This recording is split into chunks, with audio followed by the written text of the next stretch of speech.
during that, they looked at Curtis and they basically said, you can either lose one or you can lose the both of them.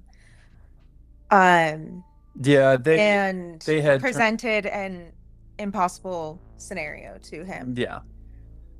They basically told me that if you want to continue to see if you can push through, um, you can, but your wife isn't coming home today. She's staying in the hospital until she delivers, and you're 99% chance you're going to lose your daughter. I had not prayed before a day in my life.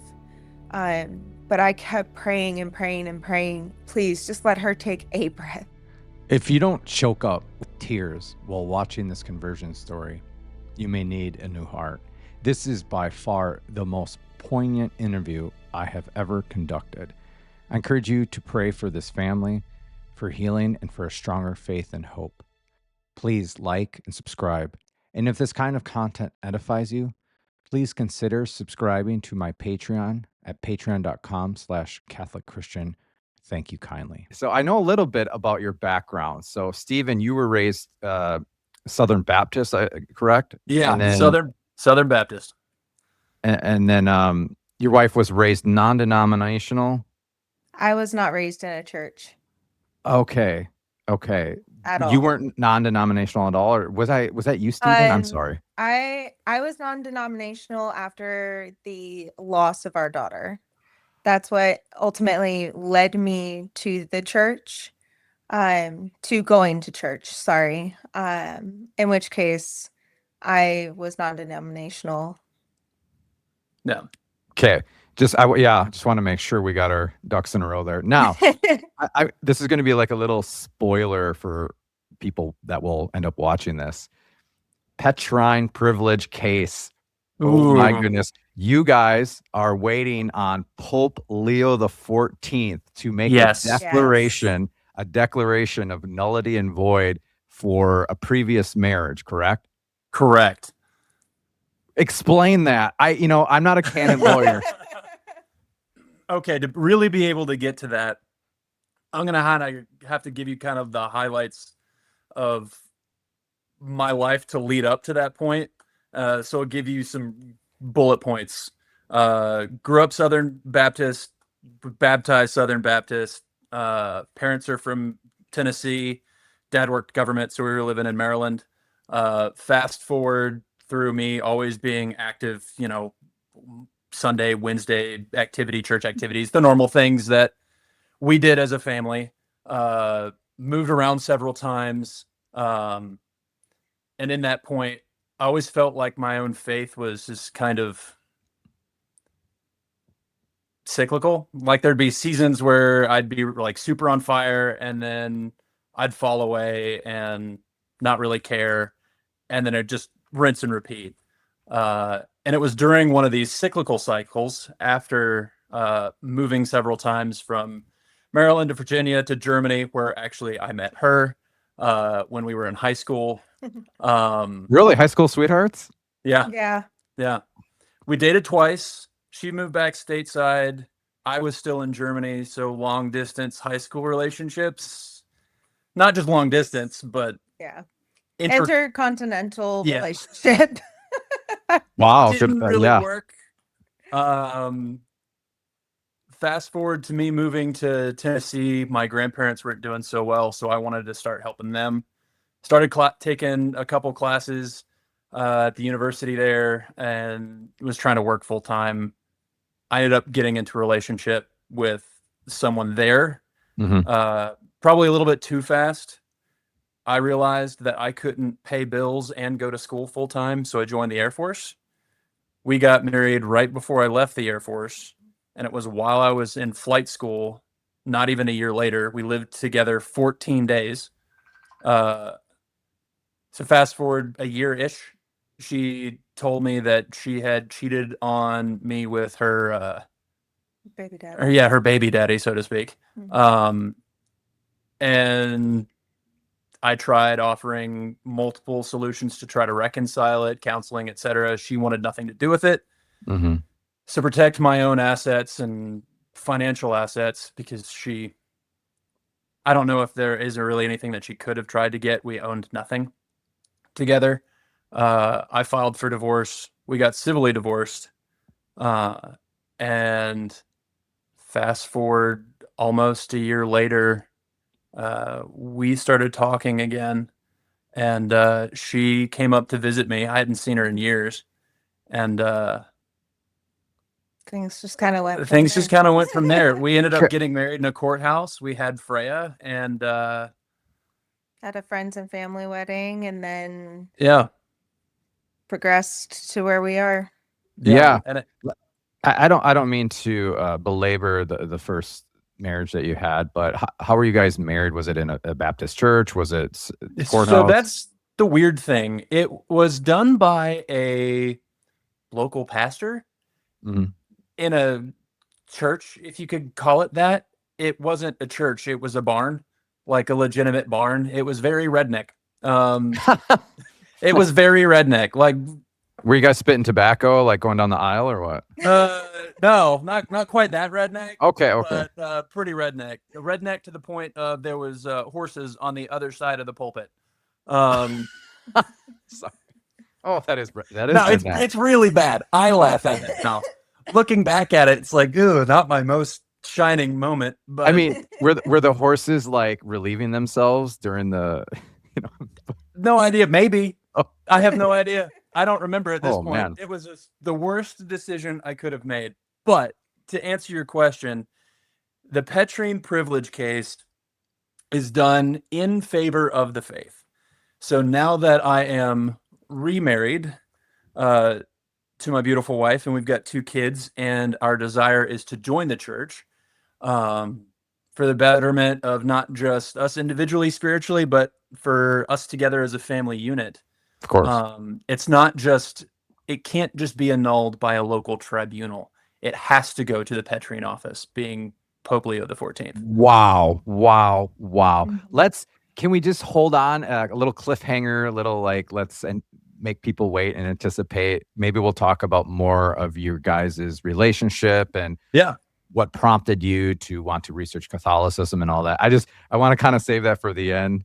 Yeah, sure. I'm so intrigued, but I don't want to get full right away. I want to just wait a little bit. Yeah, that's fine. Yeah, no, I'm so intrigued. I've never heard of that. I actually I'm married right now, validly, 4 kids, but I was married before, and so I went through a similar process. And we were actually Lutheran at the time that we got married in a Lutheran church, and then I started to get the desire to look into Catholicism, and then I wanted to convert, and then my wife at the time acquiesced, and she kind of just went along with it. And then we both got confirmed, and our marriage got convalidated. So that's you know what that is. We'll end up getting that done when everything on that side goes through. Yeah. So I can sympathize a little, a little bit at least. We didn't have to go to the Pope. But, the annulment process is a cross. It's no joke. And so my sympathies and prayers go out to you guys rather. So why don't you maybe explain, so you guys are married, you got married, and then maybe go from there with how, so you were Southern Baptist, but then after you had your first child, your wife went non-denominational, and you guys were both that, or how did that? So to back up a little bit, on some of my own adventures, I in my life have very much been how I like to describe myself as the prodigal son. I've made a lot of really bad choices in my life. And during one of those bad choices, I realized that I needed to come back to God. And I needed to escape the situation that I was in. So I went to go work for a Christian summer camp up in Michigan for 2 summers. And that's actually where I met one of my great friends who's actually Catholic. He invited me to go to mass with him, and I started going to mass with him every Sunday after. I started to look into a little bit more, didn't really know a whole lot because all I had been taught was the church is, insert whatever misconstruity about the church from my parents. and it's corrupted, and they killed William Tyndale because he just translated the Bible, and go Martin Luther. But Martin Luther was too much. So we're just going to be over here in our own little box of Southern Baptists. And it just got confusing for me. So I started asking questions and started to explore. I came back to Maryland. I tried explaining things that I was learning to my dad. He was not about it. My sister was curious. So she started asking, although she was still staunch Protestant. She was asking me questions. I just gave her the Catholic Answers website and said they will have more answers than I do. Yeah. She ended up converting, and her now husband ended up converting. Stop. Yeah. Wow. Wait. She fell- converted before you got Yeah. into the OCIA and all that? She did. Well, I went through OCIA, RCIA 3 times, and now we finished OCIA Yeah. as a family. So, wait. So you went, because I went through RCIA. So you went through RCIA 3 times and then OCIA once? Yes. The problem with RCIA 3 times is I did it in Michigan. I moved to Maryland. The parish in Maryland said, why don't we just restart you, make sure that you actually get everything. And then before I left Maryland when I left Maryland to Tennessee, they're like, well, let's make sure that you have all the information. So we'll just start you over. And then I joined the military. And in Texas, they're like, well, we'll just start you over. And then I just kind of fell away from everything until after we lost our second daughter. I always knew that that's where my faith and that's what I believed laid in. Mm. But for circumstances, I just wasn't able to ever finish.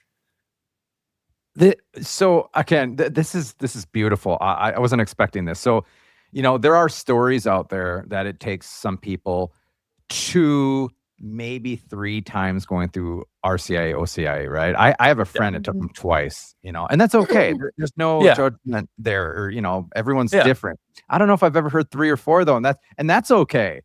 Actually, there's a lot of merit to that, because regardless of your situation, your geography, and the military, if you want to make this decision, like this, like lifelong permanent commitment to Jesus Christ and his church, hey, if it takes 10 times, it takes 10 times, right? Yeah. Mhm. Wow. So can I just ask you, when your friend at the camp, camp counselor, camp friend, or whatever, when he took you to mass, can you just explain what you remember about the very first time you went to mass, what kind of impact it had on you? And then how did that evolve? Because you said he took you to mass every Sunday, right? Yeah, I went with him every Sunday, both summers. How was that? What did that do for you? The first time I went to mass, it was a little wild. I was a little uncomfortable just because I didn't know the flow of the liturgy. I really wasn't sure what I was getting into. But the one thing that really made an impact, because my camp counselor, the other counselors and I were going through Revelation, and it was actually the smell of incense and the incense being offered up to God by the saints. And that was the first connection that I made and put 2 and 2 together. And it's more of the smell and the incense. And then I was slowly putting Revelation, or relating the church and the liturgy to Revelation. And that's when I started making connections and asking questions. Wow. So again, I don't know how much you know about the book of Revelation and how liturgical it is, especially in the first, trying to think of the chapters. It's in the first half, or there's specific chapters that are just, it's like heaven, the heavenly liturgy, right? Yeah. So there's obviously a lot of correlation with the sacrifice of the Mass, Holy Mass that you were going to. So that is, wow. That's awesome. So the smells and bells worked on you, huh? It did. Yeah. That, and I was just kind of tired of the mundane feeling like I was just going to church just for me. But there is something about the incense, the beautiful part about your testimony is that you tied it to scripture. That is just, man. Yeah. But even aside from that, the physical and the sensual, which is based on the incarnation, right? And of Christ, but the church is like a perpetuation of the incarnation through her sacraments and her liturgies. So even if it's just that smell, I mean, the Holy Spirit can work through that as like a disposition for you to, Yeah. stir up some things in your heart and your mind. Wow, wow. Yeah. Unbelievable. This is great, man. This Yeah, so and then you went 2 summers to mass, and then Yes. I'm sorry to bring her up again, your sister. Yeah. Can you maybe tell us what kind of questions she was asking you, and then what it looked like logistically? You said, "Hey, Catholic Answers or Catholic.com, Catholic Answers," and then how did Yeah. she end up converting? So with her, she went through a really hard time with my parents at home, but I'll get to a little bit of that because we could talk about that for forever. Um, she started asking questions about the Eucharist, about baptism primarily, and baptismal regeneration. And that was actually the question that ended up converting her, not the Eucharist, but baptism and baptismal regeneration. Um, believe it or not, I don't remember everything that she was asking me because, oh gosh, that was back in 2015 now, so just a few years ago. But my parents and her really went through a really hard time, especially my dad, just with feeling like I was tearing the Mhm. family structure apart spiritually because I was the instigator for all this quote unquote from him Catholic stuff. So, okay, I went through a very similar experience in my conversion. Like 99% of my immediate family and then friends, extended family, they weren't too keen on me converting to Catholicism. Yeah. And again, I'm not gonna, have hard feelings and be abrasive towards that or Right. whatever. It's understandable, but it is a cross too, I so Mhm. um maybe I should get your sister on next, but I think she'd love it. oh man, because now she was likewise Southern Baptist, right? Right. And your family. And so your dad specifically said was kind of blaming you for her conversion and then just all this Catholic stuff getting in the way of her Right. family structure. So did that ever heal or get better, or how are you guys all now? I think it's mended, but there's Kind of. the mended kind of. Yeah, Yeah. there's still definitely some animosity. But I love my dad. He's extremely uh he tries to help however he can in whatever situation it is, but he's definitely a more logical man of just I see it this way, so therefore it is. Mhm. Um which makes it kind of hard to relate to him sometimes cuz while I'm really big on to philosophy and theology and logical reasoning, I'm not that far to that side where he's just incredibly smart, um, but sometimes to his own detriment. I feel like sometimes. He can Um, definitely be a little, this is the way I see it, therefore that's how it is, and yeah, you're Right. not going to change that. yeah, No matter what you say or do, nothing's going to change.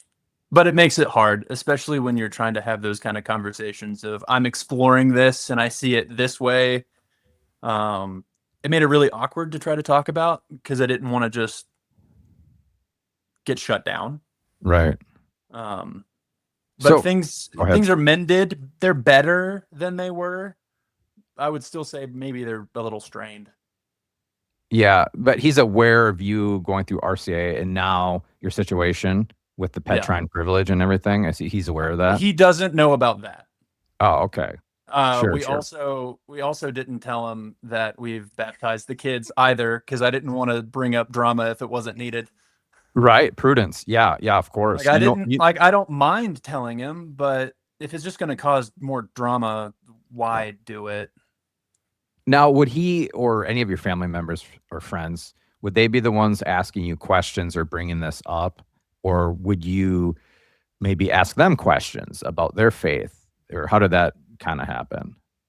Um, Or both, I don't know. Yeah, my dad tried asking me questions years ago. I really didn't have good answers for him other than these are the people that I've been reading. Like the first book that I picked up from CatholicAnswers.com was The Protestant's Dilemma. Oh, don't tell me. I know. I I can forget the see. author's name. Well, I've read it too, and I know he does emails of novenas.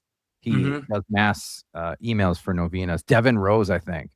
That sounds right. I don't remember off the top of my head. Yeah, good for I you actually though. gave the book to my sister, and my sister then gave the book to my dad, and I don't think he picked it up. So And then he burned it. I'm not, No. I don't think he, oh, I saw it. It is on his bookshelf. He does have it. Hey, Yeah, he still has it, but I'm there a you little go. surprised. the book is not destroyed. It is on a bookshelf.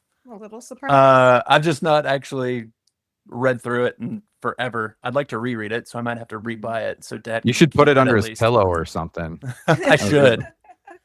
I I don't know should. how it got there. I don't know, Dad. Maybe it's just divine providence. There you go. Wow. Wow. This I'm sorry, I'm just kind of surprised. You gave me a little synopsis of your story, but I didn't realize it had like these twists and turns. So yeah, do you want to fast forward a little bit? And Yeah. so you guys, when did you guys get married? We got married May May 18th 18th. of 2022 Okay. in a courthouse here in Montana. And shortly after had our first daughter, Freya. Freya. Okay. Good. Yeah. Mhm. Okay. After that, we ended up getting pregnant again shortly, probably about maybe a year Mhm. after. And unfortunately, on our first anniversary, we had our stillborn Anya, our second daughter. Um, she had unfortunately developed fetal hydrops. And I was starting to develop mirror syndrome. And at the time, we were not going to church. We were not um, in our journey yet. Yeah.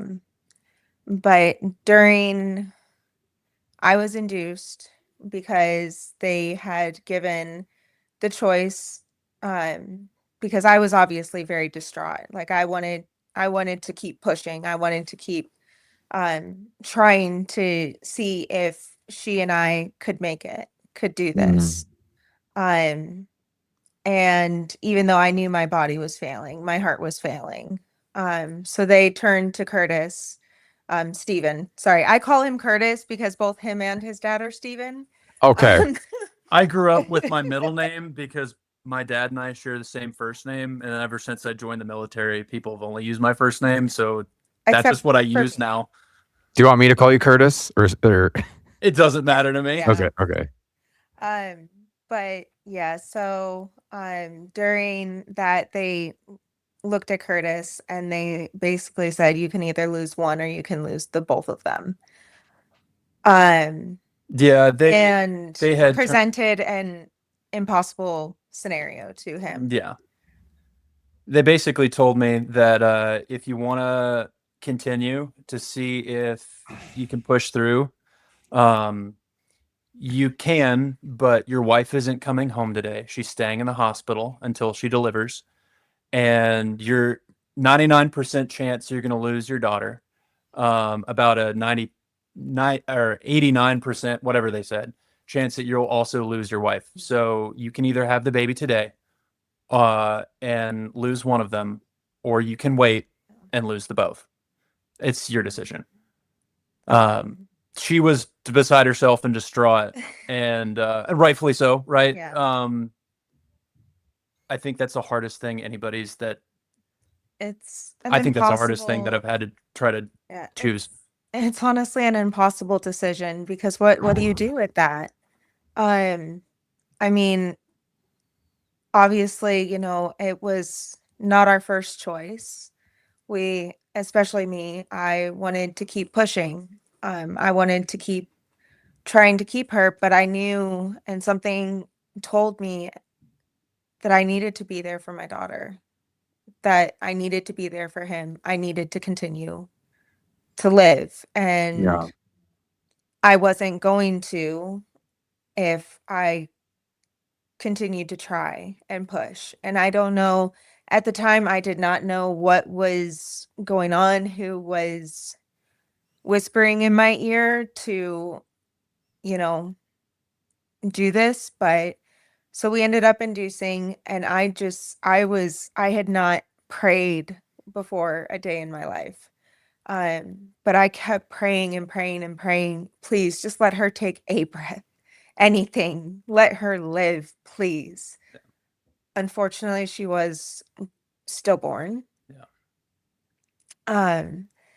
They let us keep her in our room with us while I went through because I had to birth her. She was too big for them to do anything like a pill or anything like that to induce. So I had to birth her and go through that process down to the epidural. Yeah. Um, and honestly, I, as much as it sucks, and to this day, every May 18th, I am a mess. 3 years later, I am still a mess. Uh, Talking about it has gotten a little bit easier as time has gone on, but I am thankful to her because I know without her, I never would have started this journey. Without her, without going through that impossible scenario, I wouldn't wish on anybody at all. It's just miserable. Without that, I would not have even thought of trying to even go to church. It wasn't anywhere in my mind, but thinking back, I mean, that voice, it wasn't mine.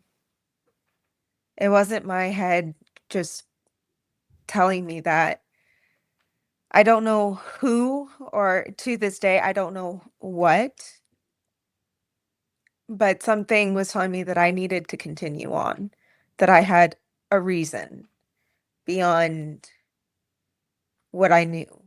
Um, and I would like to believe that it was, our Lord trying to communicate in a way, in, the way that I would accept, if that makes sense. Mhm. Um, but after I was recovered enough and we were discharged, um, they sent us home with castings of her hands and feet, and they did a little photo shoot for us with her. Man. So Yeah. we have those, her blanket that they sent her home with, um, and we have her cremations um, with us as well. So, but after that, I talked to him and I'm like, honey, we need to go to church. We need to go back to, like, we need to go to church. So we found a non-denominational church here where we live. At this point, I was going to that church mainly just to satisfy her. Yeah. I was extremely angry at this point. Yeah, he was upset and I was very on fire at the time. Very on fire for everything that this church believed in. So I ended up um, becoming a member of the uh, kids ministry, and that's where things kind of took an unusual turn for me.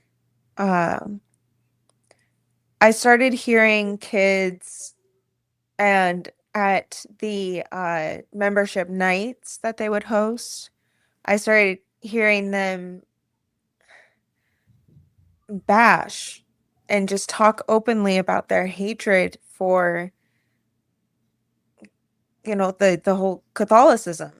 And at the time, I was very confused because that's not how I perceived um what somebody should be saying in a church. Like, aren't we called to try and support and be there? And why are we just sitting here in hatred all of a sudden? And to see these little, 7, 8-year-old kids having this kind of reaction as well when they don't know the first lick about the world yet, it baffled me. So Yeah. I started asking questions, and I started thinking, I'm like, huh, I I know that my grandmother left me her rosaries. Was she Catholic? So I asked my biological father, and she was. Um, yeah, she was Catholic. And I just started thinking, and I had remembered that I couldn't, last I knew, the rosaries were gone. They were lost. I wasn't, I wasn't any sure where to find them at all. And this is where it kind of gets a little weirder. Um, I was going through a random drawer, and I found this little bag, and I opened the bag, and there were her rosaries. I had just started asking questions about, if this church was for me, like what I should do. I had started praying on it, and there were the rosaries that I thought I had lost years ago. Mind you, 2 weeks prior, uh, I bought a rosary while I was at camp when I was talking with that buddy of mine. I thought I lost that. 2 weeks prior to her asking, I found mine and I started praying it every night. I I'm sorry. I have 15 different emotions, thoughts. I'm speechless. I'm sorry. I wasn't expecting this. I just want to say, first of all, your maternal strength and courage and resiliency is, I don't think I've ever, you know, observed such a thing. Our Lady means she brought me home to the Catholic Church, and of every human creature that ever lived, she was the strongest one ever, Yeah. and she had to go through losing her only child. Watching Yeah. him getting tortured publicly, and I I have 4 children, and we had 3 miscarriages, and this might sound a little weird, but I'm always preparing myself, not in a scrupulous, inordinate way, but I'm always preparing myself if I were to lose a child, because it could happen. And again, I'm not panicking, I'm not anxious, I'm not, oh my Yeah. God, no. Yeah. But just like how we're supposed to prepare for our own death, I'm always thinking, what if, I got to make sure I'm being the best father and spouse. These souls are entrusted to me. And your testimony, I'm sorry, I'm fumbling over my thoughts and words right now. I don't even, yeah, I was choking up that whole time. And I'm sorry if, I'm not myself right now, but I wasn't expecting that. And all I can say is just thank you for your openness, your willingness to, go through that. Your heart was open to the voice of God. And I'm very sorry. My sympathy goes out to both of you guys. I can't even imagine. And I will get a lot of people to pray for you guys for sure. A lot. A lot. I will get, and another thing, I don't know if you know of Our Lady of Sorrows, the devotion. Are you guys aware of that? Yeah. Yeah. Again, I'm not telling you how to do your prayer You're life or okay. devotions, but that might be one that would give you some solace and some comfort, consolation, and to suffer with Our Lady, because she went through what you went through, you know. Yeah. But I my heart breaks for you guys, and I'm here for you. You know, I'll get everyone to pray for you guys, and you We know, really appreciate it. Yeah. yeah. The thing about the Catholic Church, again, I just got to get this out, and then you can you can continue. But the one thing, I don't know what your experience has been leading up to this point. I'm sure you guys are going to mass. You went through OCIA and all that stuff. But the one thing, and again, I don't know your diocese. I don't know the local parish. I can't speak for that. But in my experience, one of the most edifying and beautiful things about the Catholic Church, no matter where you are, is how we all live and suffer together, and how generous everyone is towards their brothers and sisters within the church. I mean, Yeah. so we're all in this together. We all suffer together. We all pray together, and we're all trying to get each other to heaven.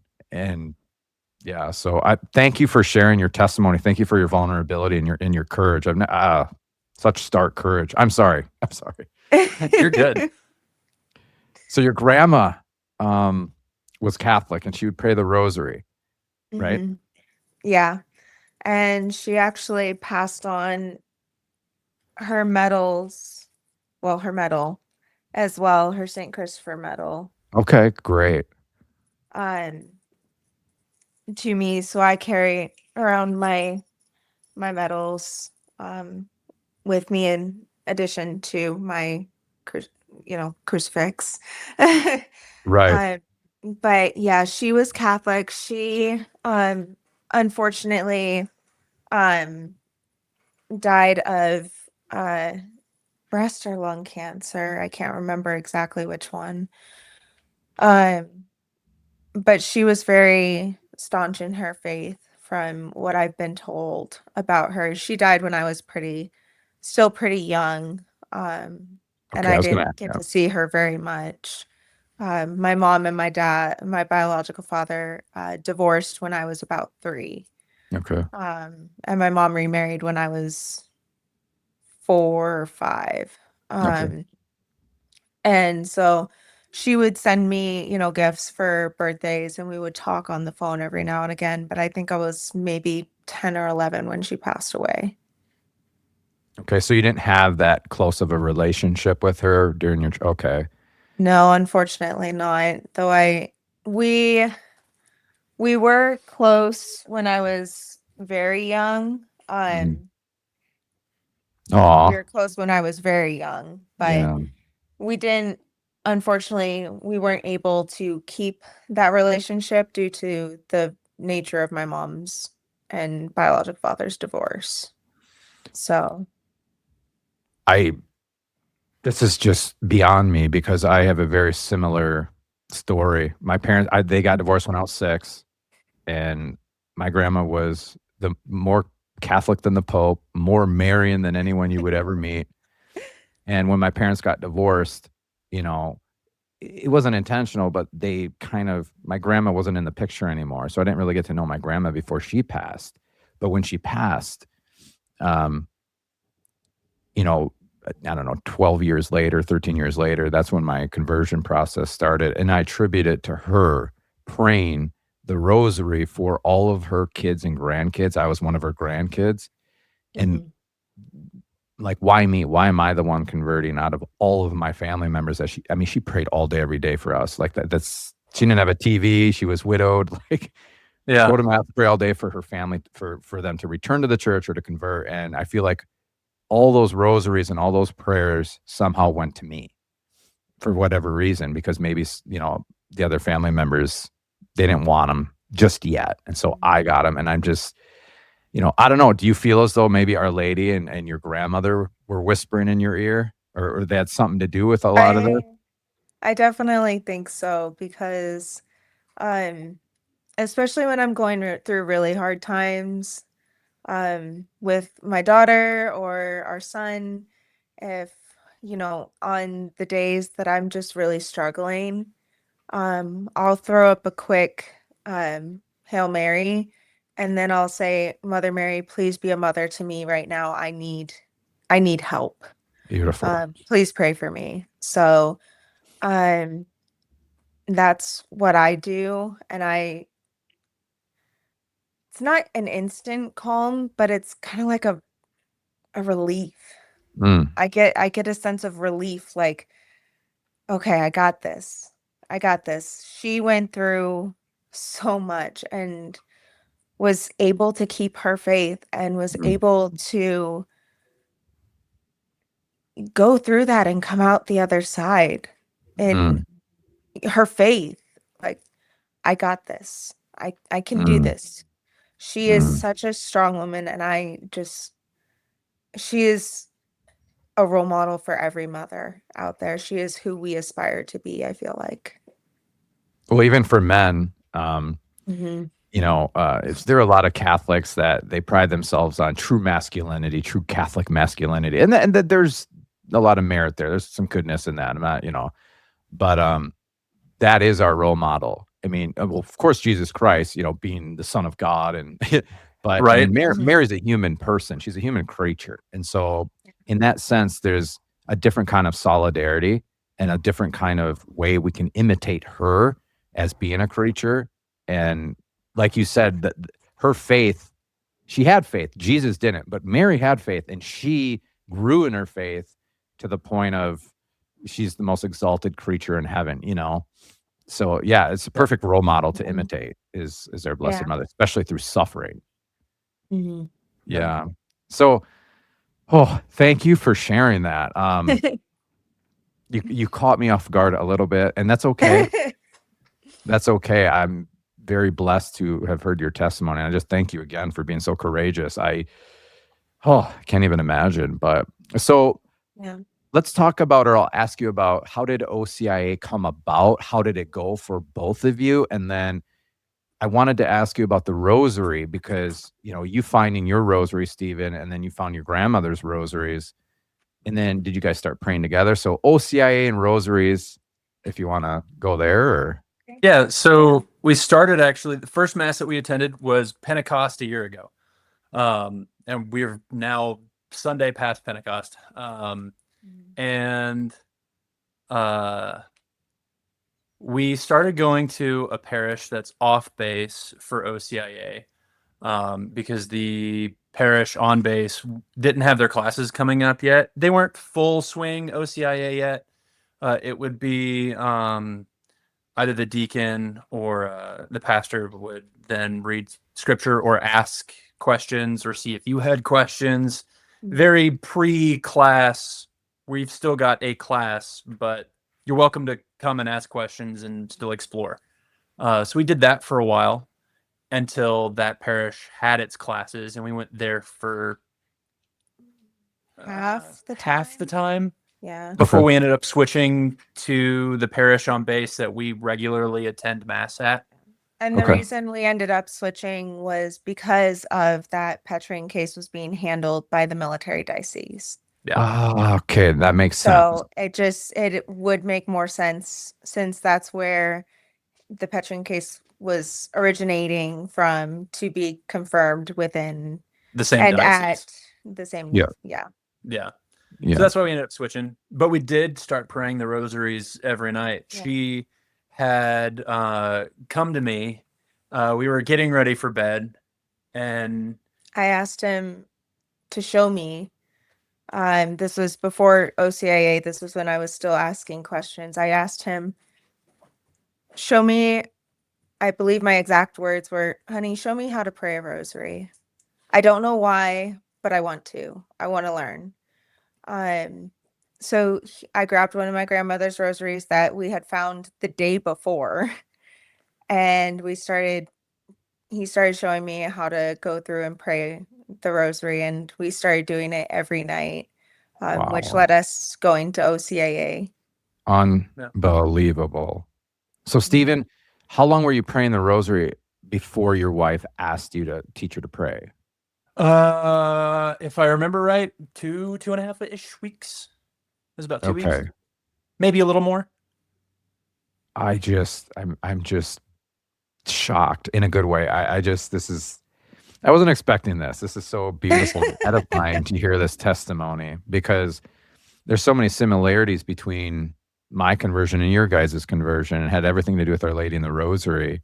And my Mhm. grandmother who is very Catholic and devoted to our Blessed Mother. Man. So in OCIA, was it good? Was it edifying? And were there stumbling blocks or obstacles for you guys? I'll let Um, you go first. okay.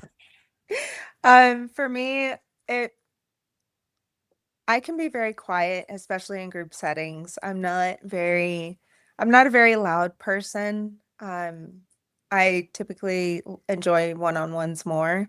Mm, So it was a very different setting for me. So speaking out was definitely difficult. I started getting over that slowly and was able to speak out a little bit more on what I found because we were going through a couple of different books um O- in OCIA to teach us, the different morals and different things like that of being Catholic. And speaking out sometimes was difficult until I started realizing that, you know, how am I ever gonna get, how am I ever going to speak my faith if I mm, can't even speak it in front of other people who mm. already are wanting to convert? How am I going to be able to do that? Which kind of helped me not get over it completely, but just helped with making sure that I was able to start the process of getting over it. So that was one of the obstacles for me. Mhm. Um, but I really enjoyed it. I really Good. enjoyed it. I loved learning not only about the history, but the ties from scripture to the church are Mm, beautiful, and about Our Lady, especially. I fell in love. I can't see going back at all. mm. That's the best way to say it. Fell in love, man. Mhm. Yeah. Wow. So there wasn't a specific doctrine or that you had troubles with, or like, I don't know about this, or The At first, when I first before we actually started going to OCIA, the thing and a little bit during OCIA was the fact of what is it, absolute authority or what, the authority? What authority? Um, infallibility or papal infallibility. Or, infallibility. There we go. That one. Sorry. no, it's okay. We've been up since 5, so Oh, don't worry about it. It's okay. yes, the infallibility. Mm, So that I really struggled with for a little bit because I'm like, how can that be? It doesn't make sense. And then it got explained um to me in a way by the deacon that we were seeing in the original OCA we were going to. He was able to explain it to me in a way that it it clicked. good. I'm glad to hear that because it doesn't click for everybody. And not to put any clergyman or deacon or priest, I mean, but sometimes they have a hard time expressing or explaining it in a way that's understandable for the person they're explaining to. And there's no malice or ill will there. It's just how it Yeah. happens. But I'm glad that helped you. Yeah, Yeah. me too. I Yeah. think that would have been the biggest stumbling block for me going through if he hadn't explained it. Yeah, it's either one of the Marian dogmas or all of them are papal infallibility. Those are the top two stumbling Mhm. blocks, like just Yeah, in general. they're Yeah. fairly common. Yeah. Steven, how was your OCI experience? It was different Or because Curtis, I I'm had been sorry. it, because it was not the first time that I went through it.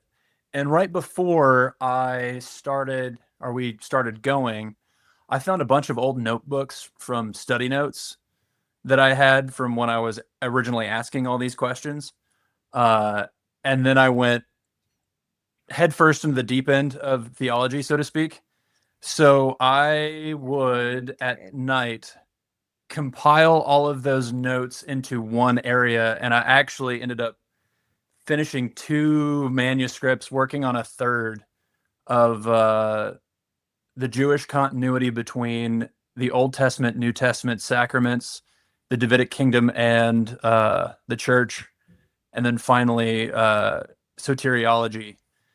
So mine was a little bit different in the way of they're making all of these baby connections that I already knew, but I was like, this is good stuff, but I'm not here anymore. Give me a ribeye.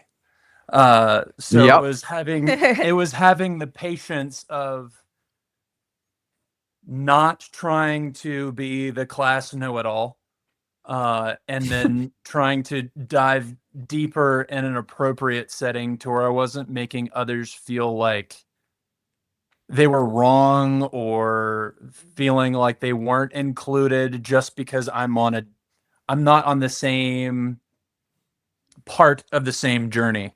They're on a different part of the same road. I'm just a little bit further ahead in Right. whatever area it was. So that was my major struggle, was just to not be the class know-it-all. But I would then ask questions, my deeper questions, either outside of class or call or email whoever it was that was leading the class. Hey, what do you think about X, Y, and Z? And then really just, rather than focusing on, hey, why am I not getting what I want? How can Kat and I learn and grow together, rather than just focusing on the ribeye that I wasn't getting, so to speak.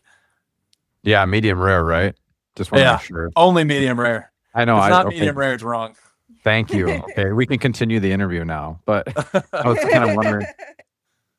So, you know, OCIA obviously is a lot of catechetical instruction, but would you agree, or did you experience spiritual formation or just any kind of formation? It's probably a little bit of a cross for you because, like, okay, I know all this, but did you have any kind of solidarity with the other? Did you help out with the other people and their questions, or? I did. And actually, I need to see if I can reach back out to him now that I think about it. There was a guy that I got to know pretty well in the original parish that we were taking classes with.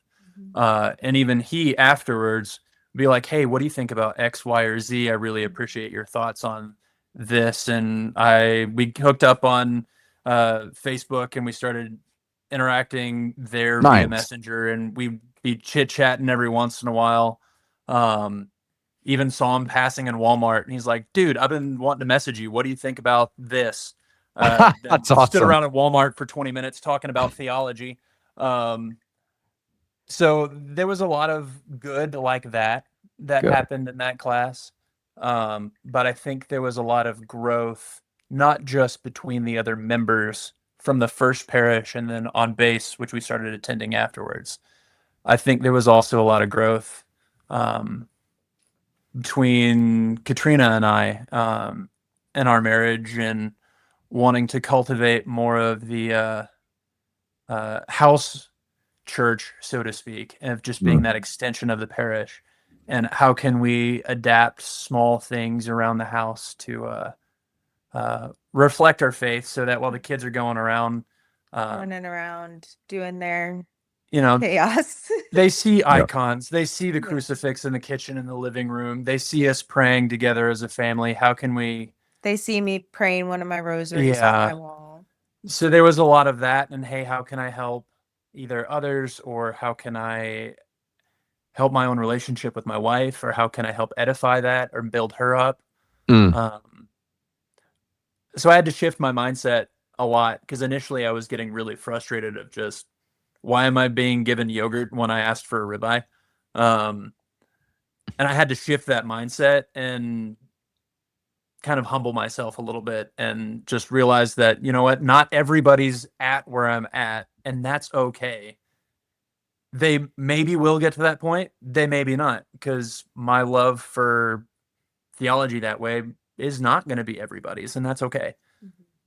Yeah, I was going to bring up humility. I didn't know how to bring it up. I don't want, you got to be more humble or pray the litany of humility. You said it right, but it's true. Like all of us, right? Some are more learned or whatever, and they have more experience in theology, and it's a cross. It's like, okay, give me something. You're hungering for something more, and But I think, that's a good opportunity for self-knowledge and for humility to know that Yeah. everything that you already know is pure gift, you know? Yeah. Um, so I have to go. The beautiful thing about having a channel like this, I do a lot more that you guys probably don't know about, like with Bible studies and catechesis and a bunch of, spiritual direction. And Mhm. so one of the best things that I've experienced doing that is when they teach me stuff that I don't know. And that Yeah. happens a lot. And it's humbling because Yeah. it's not, knowledge is good. It's important. That's the first to know God. You have to know God before you love God. It starts in the intellect and then moves to the will.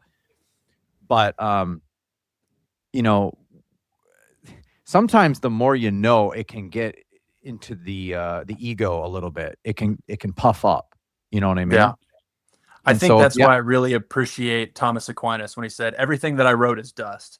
right. It's all God's love. That's what made him a saint. He's a saint before he's a theologian. And I have Right. to, I got some Gen Z friends, they're internet Thomists, theologians, all that. And that's good. It's good. I'm glad they yearn for that. But without humility and love, it's going to become inordinate. And you got to be Yeah. careful with that, especially at a young age. And so what I was trying to say is, like, knowledge is good, right? And theology is good, but it's all about the fervor of charity in your soul and how you're loving God and neighbor. And that, I mean, really, that's so if a good way to grow in love is through humility in your situation, when you can just be like, you know what, I need patience. I need to know, like, I'm nothing and everything I have is a gift. Maybe I can help these people. Maybe I can view them as like superior to me in a sense. Maybe they do have more humility and love than I do, even though Yeah. I excel in theology. You don't know about that person. Could Right. be a Saint Teresa of Calcutta. Saint Teresa of Yeah. Calcutta despised theologians for reasons. Yeah. So yeah, like that childlike faith and the fervor of charity is really where it's at. I'm sorry, I didn't mean to like go on a No, you're good. You're No, good. it's so true though. It is. yeah. Because you can have all the knowledge in the world about anything, but If you don't have humility, nobody's going to listen. If you aren't able to share that with whomever, what use is that knowledge? Quite honestly. and a faith without love is nothing. Mhm. Right. And it can scandalize too when you think you're catechizing and teaching people. But anyway, Yeah. sorry, enough of that. This is your guys' time to shine. So OCI went well. Like, let me just ask you, when did you guys baptize your kids? So originally we were wanting to do everybody all at once and make it a really big, fun, everybody's entering the church at once. Um, but with the Petrine privilege case being what it is, and it might take a while, We didn't want to we didn't want to delay them. Yeah, we didn't want to hold the kids back, Yeah. especially since it is in favor of the faith. Why are we holding the kids back? Right. They can go before us. We'll meet them later. And so it was 3 weeks ago ish, maybe 3.5, but May 12th. yeah. Beautiful. They entered the church Math. before you guys. Yeah. Yes. Wow. Praise God. That's awesome. And thanks for having the docility and the humility to do that, because the right to life, but there is a right to divine life, and every child should be afforded that right, regardless of, like other wow. Way to go, mom and Yeah. dad. Beautiful. So Go ahead. I was just going to say, so we ended up getting them while we are waiting for this process. Great. Okay. So you both went through OCIA. You both completed it, correct? Yes. Okay. Now we're in this limbo. We're in this waiting period when you have to be patient and resilient. Yes. And so, Stephen, Curtis, your initial, I'll say quote unquote marriage, but I don't mean disrespect by that. Yeah. Yeah. So that first marriage, probably wasn't valid, but would you agree, just based on, I would agree that it wasn't. As far as I know, she didn't, and this is also years ago, so memories be what memories be. Wasn't baptized into anything. Her parents might have claimed to be Christian. Yeah, we believe in God, but even the demon's belief. Like anyone can say that they believe in anything. I can say that the Right. sky is green, and so I don't really know their hearts. Right. From what I know, she wasn't baptized, so that already is a null there. I was baptized Trinitarian in Southern Baptist Church, so there's that part. And we lived together for 14 days before we were separated for a year and then got divorced after that. So it's kind of where that sits. Yeah. Oh, I'm sorry to It's interrupt. weird. I'll forget it. But Katrina, were you Yeah. have you been baptized or not? So long story short, I was incorrectly according to the church because I was not Trinitarian baptized. Okay. Okay. No, So you will be baptized she will. Yes. and confirmed first communion. And Oh, wonderful. hopefully our marriage can validate it. Yeah. Right. We're going to get all that Right. done all at once. Yeah. All right. So, I mean, this is the climax. This is what we've been waiting for. Okay. So, exactly what is this Petrine privilege case, to do with canon law? Can you give us like what you know about it and why it has to go all the way up to Pope Leo for him to declare this null and void? So I've done a little bit of research. I don't remember everything off the top of my head, but this is how it was described to me.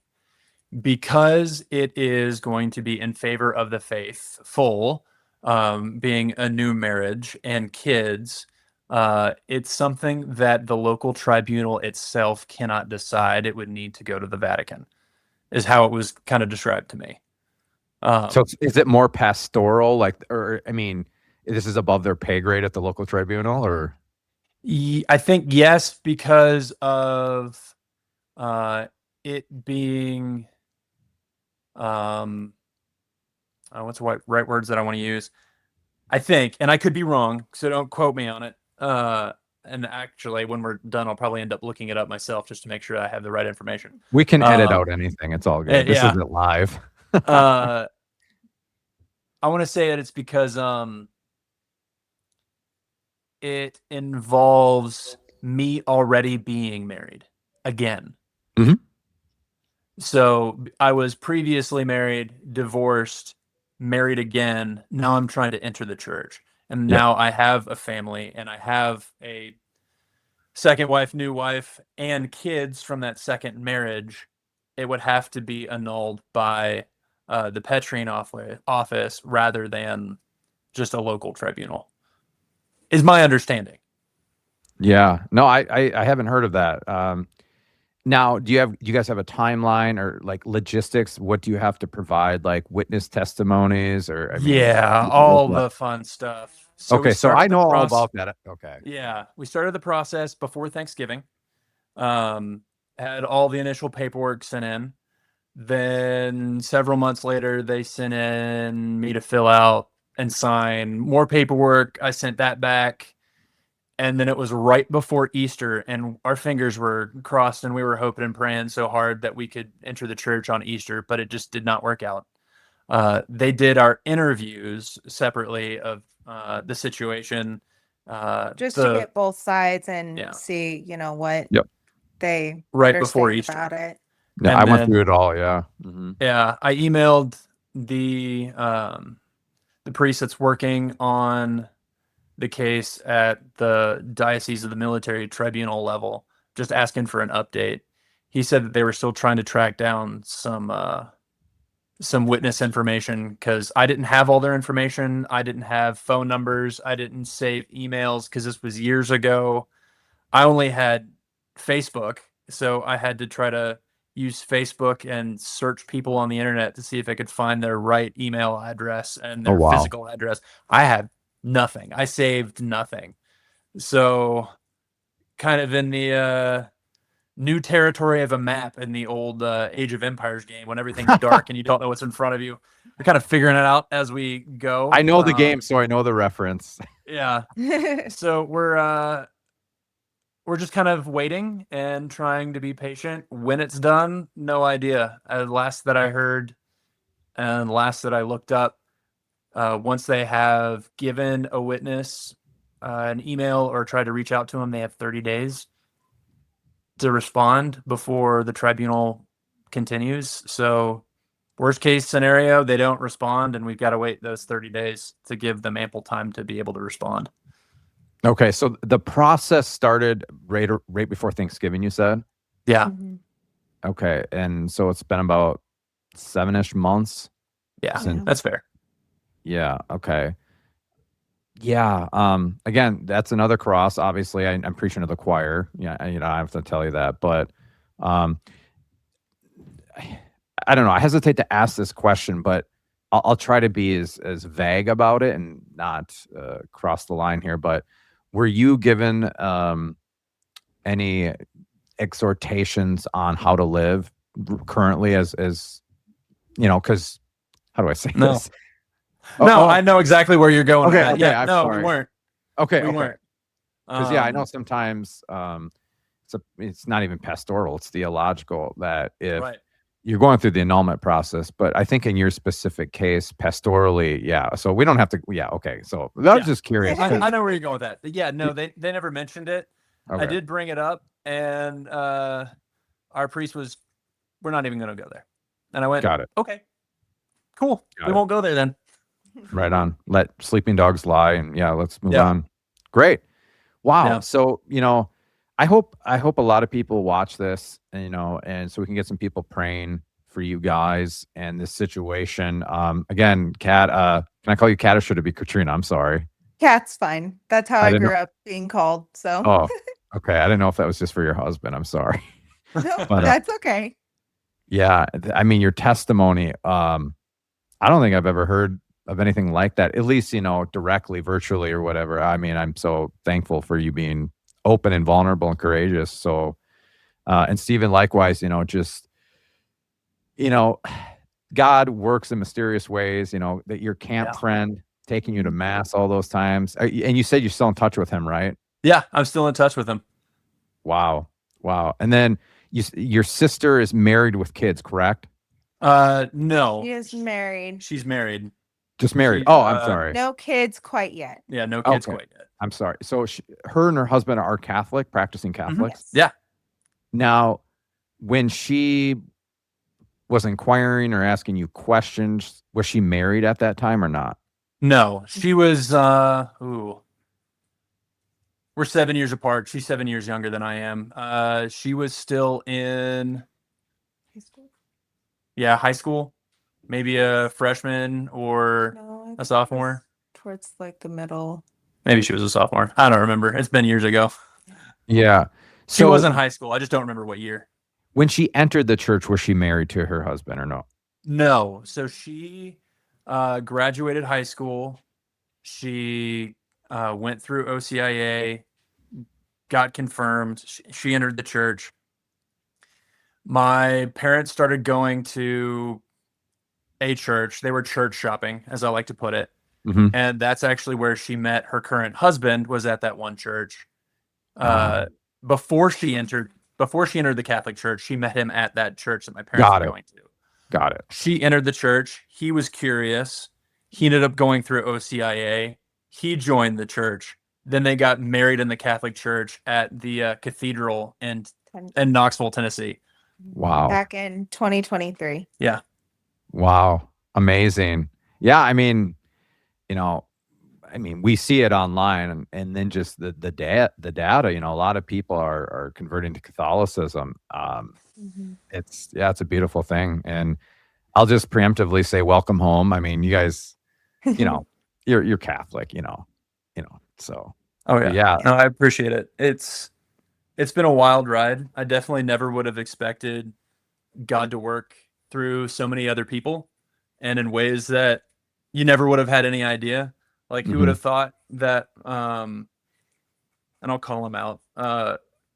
My buddy Derek back at camp, who would have known that him taking me to mass once would have led for my sister to join the church, her now husband to join the church, and then took me a while, but we're here now.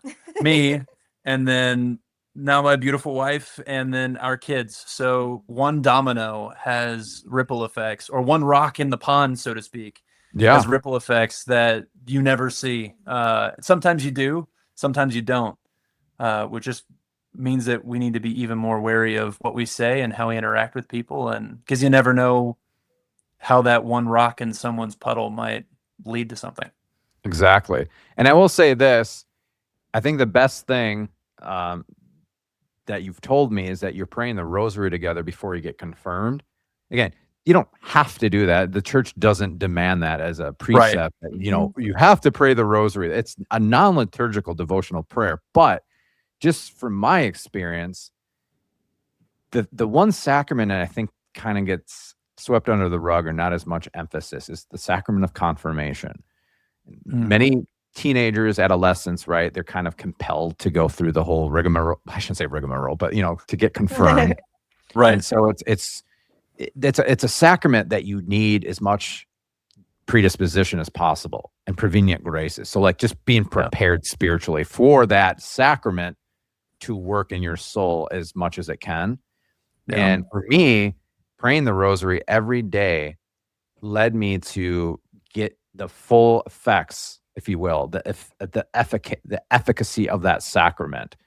Yeah. That led me to being, like, they'll say, a soldier of Christ, right? The bishop or whoever, confirms you, it should be the bishop, but it could be a priest. They'll give you a little slap, go be a soldier for Christ in your evangelism. Yeah. And I contribute whatever I am. I'm not going to analyze that, but whatever I am, my channel and how I've evangelized, it goes back not just to the sacrament of confirmation. It goes back to all those daily rosaries I prayed leading up to that. Yeah. So I just keep, that's so important. It's so good that you're doing that, especially together. Keep doing that. And I think you'll be saints when you get confirmed, and it'll be all good. That's the goal. That's the goal of all of us. Yeah. Yeah. Well, was there anything else you guys wanted to share or ask me or?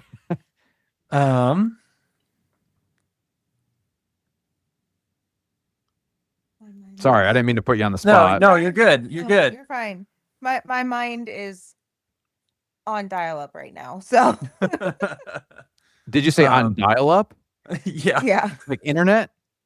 Yeah. So our brains are working a little slow. Are we all millennials here? Because I'm a millennial. Yes. Okay.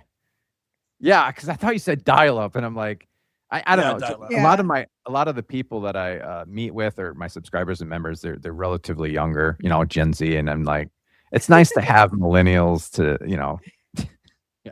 So. Oh, I completely agree. Yes. Being an NCO in the Air Force, and then trying to talk with some of these younger kids, and the way that they speak is, I don't know, my brain breaks and I can't keep up with them. But yeah, so I understand that. What do you think? What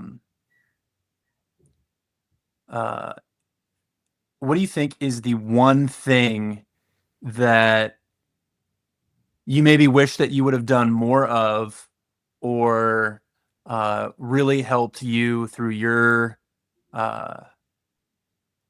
conversion, that strengthened you even more so than you thought, or you wish that you did more of, like a devotion or sacramental? Yeah. So like where you guys are at now, where I was before I was confirmed, like my catechumen phase? Right. What I have changed or done differently, or is that what you're? Or what was the one thing that you found to be like your quote unquote saving grace, the thing that really anchored you? Oh, Our Lady in the Rosary. But let me say this though. Well, in a sense, I don't think there was anything more I could do. I was so on fire. I mean, I was just like, devouring anything Catholic, anything, ubiquitously, perpetually, praying, going to, I mean, it was just, and I'm still trying to do that today, but there is one thing that I wish I would have done differently. And because I was married at the time, and again, she wasn't as on fire as I was. And in retrospect, she told me, like, she felt pressured or whatever, even though it's the last thing I try to make her feel. Right. But, I actually took my fire and my zeal online.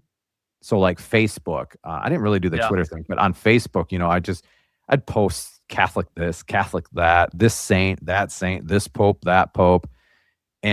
But I never did it in person. I never went to my family members or my friends or whatever and, just started proselytizing them or why aren't you Catholic? No, I never did Yeah. that. But so my outlet, right, was online. I couldn't hold it in. You know what I mean? Yeah. Like I just found Yeah. the treasure in the field, and I'm just radiant with joy.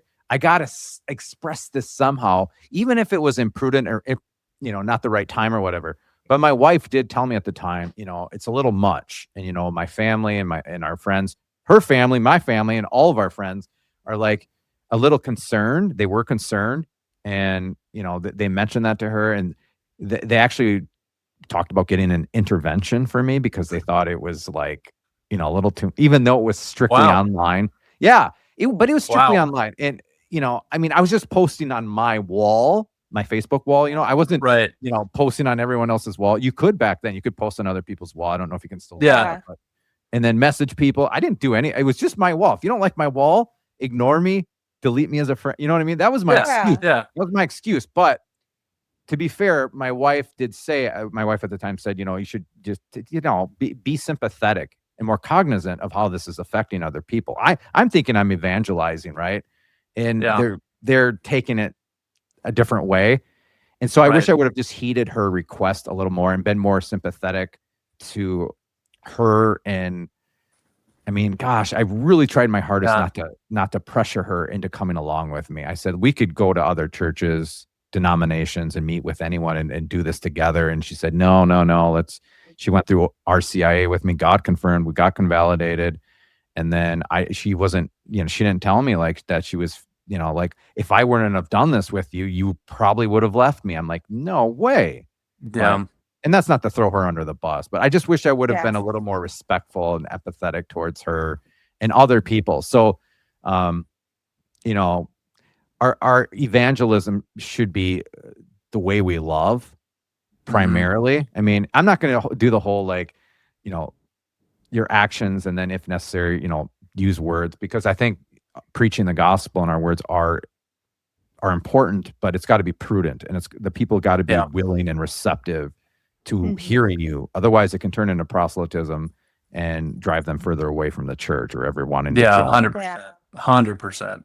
Yeah. And like with your dad, right? And your family, that dynamic, you got to be, I'm not trying to preach you, but you got to be careful in those situations, because I'm sure you want your dad's soul. I'm not saying his soul's not safe, but you would want him to become Catholic.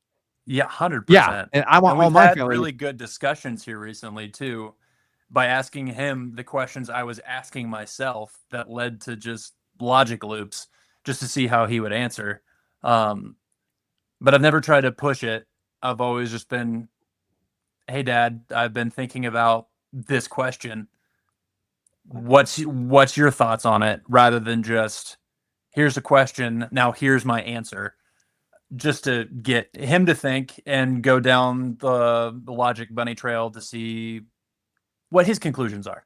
And if he comes to the same conclusion I did, great, praise God. If not, then maybe I've helped put a crack in the foundation that maybe he didn't think about before.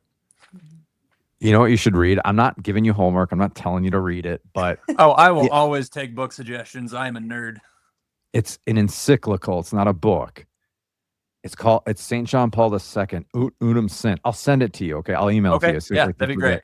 It's all on ecumenism and the desire for ecclesial unity and how we should go about having dialogue, mutual understanding, and not just exchanging ideas, but exchanging the gift of ourselves and being very, dude, I'm telling you, it'll change your life. It'll give you an outlook. Oh, I got to read that. Oh yeah. Dude, read. I'll send it to you for free, even though it's free online. Yeah. You don't have to pay for it, but yeah, I mean, evangelism is in my DNA, and it's like, that's why I have my channel, and so I'm very careful. I try to be very prudent. I try to examine myself, discern, and pray, and all that. Every single word that I say or don't say or whatever will have an effect on thousands of people. It's really so you never know. Yeah. So, wow, this has been a great blessing. I'm glad you guys reached out to me, and we can do this. Me too. Yeah. But, oh man, I'll email you and ask some other stuff though, because I think Yeah. there are other questions that I have for you guys. Yeah, Okay. that sounds awesome. Yeah. So Montana, it's one Yeah. of Yeah. again, I'm not trying to dox you. I know you mentioned it already, but that's one of 5 states I've never been to. I've been to I've been to almost Don't every come during state. the winter. Yeah, don't come during Okay. the winter. Well, I'm from Minnesota. Unless you like winter sports, there's nothing for you here. Yeah. Okay. And it's western Montana that's mountainous and beautiful, right? Yeah, it's all the way out. That's out west. We're out in the middle of the plains. It's still pretty. There are 2 mountain ranges, one to the south and then one to the east of us. There is Showdown, which is it's a big ski skiing, resort. Okay. There's a hiking, lot of cool snowboarding. opportunities for like skiing and snowboarding and hiking and camping. Yeah. There's everything. But I'm a Tennessee kid and I miss my Smokies and I miss the humidity. And 6 years being in the winter, I'm ready for a change. Meanwhile, go ahead, sorry. I was just gonna say, meanwhile, I grew up hiking around the mountains of Eagle Nest, New Mexico. So you're from New Mexico. You grew up in New Mexico. Kind of. That's been the one constant place in my life. Oh, So okay. that's where I'm more familiar with, I guess you could say. Got it. This will be the last thing. I should go. My kids need me. But out of all the states that I've been to, Tennessee is in my top 5 for sure. It's where we want to retire. Mm-hmm. Eastern Tennessee is amazing. It's beautiful. Yes. Love it out there. Oh my gosh. And then this was before I was Catholic, but going to Nashville was a trip. I've never been. I mean, I've been to Vegas, so but just I remember with my wife at the time, we went to. It was 11 a.m. Maybe it was 10 a.m. And we went to a bar, and they were singing karaoke at a bar during the week. Yeah. I'm just like, yep. And the other thing was I've never been a fan of country music. I just haven't. I like some older country, maybe Johnny Cash, whatever. Yeah. But the way they play country there, they're so talented. It's like it's actually enjoyable to listen to because it's that good. Yeah. And I wasn't even a country fan. I'm like, I could sit here and listen to this and tolerate it instead of this this pop country stuff on the radio or whatever. But yeah, I prefer old country. Have you ever heard of Coulter Wall? Look him up. Coulter Wall. It's spelled exactly how you think it would be. Colter Wall. Wall. Okay. You're gonna have to look him up. He's originally from Canada, and then he goes down to Texas to work at the 4-6's ranch. Okay. But he does his own music. He's phenomenal. Cool. Really talented for a young 20s. He's a little older now, but a young Canuck. Yeah. Yeah. Sleeping on the Blacktop by him, he was 20 years old when he sang it. So if you look Sleeping on the Blacktop, he was 20. Awesome. Yeah, I'll look him up. And I will send you Ut Unum Sint. It's an encyclical, so it's not like a thick book. But, oh, man, dude, I'm telling you, you're going to love it. Oh, I'll add it to my reading list. Yeah, for sure. Well, thank you so much, both of you, Stephen, Curtis, and Katrina. Yeah, appreciate you, Eric. Yeah, we'll be praying for you guys. And yeah, I'll email you and we'll keep in touch. Sounds good. Sounds good to me. Appreciate you. All right. Yeah, God bless you. Enjoy the rest of your Sunday. Yeah, you too. You too. All right. Peace, guys. See ya. Peace.